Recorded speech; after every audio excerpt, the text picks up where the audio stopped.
احنا كان في بينا اتفاق ان انا اعمل لحضراتكم فيديو تنظيف الثلاجه الداخليه او السربنتينه الداخليه او الايفابوريتور حسب ما حضرتك بتسميها او بتعرفها. وكنا قلنا ان مشكله الثلاجه الداخليه دايما هو وجودها ورا التابلو بتاع العربيه، وانه علشان حضرتك تعمل فيها اي شغل صيانه او حتى تنظيف هتضطر انك تفك كل تابلو العربيه، وطبعا محدش بيحب ابدا انه ممكن يعمل الاجراء ده. كنا قلنا قبل كده برضو في الفيديو السابق انه اعراض الثلاجه الداخليه لما تتسد او تكون متسخه هتلاقي انه كميه الهواء المتدفقه من فتحات التكييف مش متناسبه مع سرعه المروحه او البلاور. كمان حاجه هتحس او هتشعر او هتشم ريحه عفونه وحشه جدا بتخرج مع هواء التكييف او من فتحات التكييف اول ما بتشغل التكييف، خصوصا الصبح بدري. كمان حاجه هتحس انه اداء التكييف بشكل عام في البدايه بيكون كويس جدا، ومع الوقت بيبدا ان هو يضعف. كل اللي انا بقوله لك ده بقى في حته،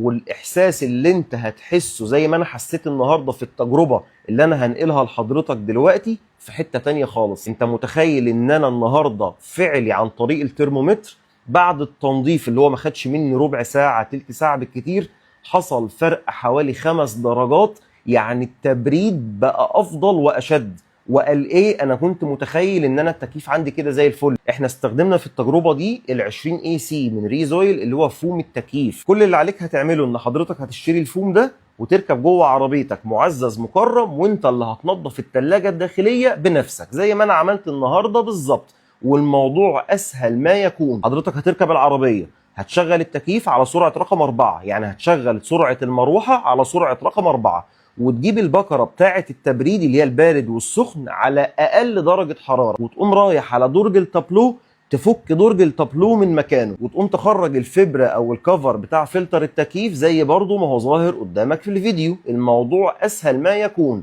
هتخرج الفلتر، مجرد ما هتخرج فلتر الهواء هتلاقي المروحه او البلاور بتاعه التكييف ظهرت قدامك، بس هي طبعا بتكون مكانها تحت شويه زي ما انت شايف كده. انا دخلت لها بالموبايل هتلاقيها تحت وهي بتلف. كل اللي عليك ان حضرتك هتفتح العبوه بتاعه الفوم وتبدا ان انت تركب الخرطوم بتاع العبوه اللي هو جاي مدمج مع العبوه، وتبدا ان انت تاخد الخرطوم ده او تاخد الانبوبه دي تدخلها بالقرب من مروحه البلاور، وتبدا ان انت ترش السبراي ده او الفوم ده على مروحه التكييف او على مروحه البلاور دي.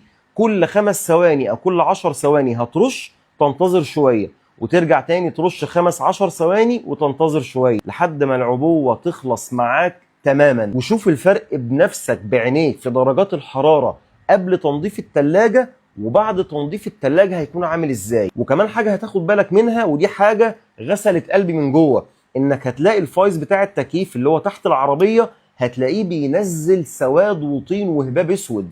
ده معناه انه الثلاجه عندي في العربيه كانت سواد، وهنا كان الدور المهم والفعال لمنتج 20 اي سي من ريزويل. حرفيا حرفيا حرفيا واحد من اعظم منتجات التكييف الموجوده في السوق المصري، ويكفي انه منتج الماني 100%. اتمنى اكون طولت عليكم، اشوفكم دايما بكل خير.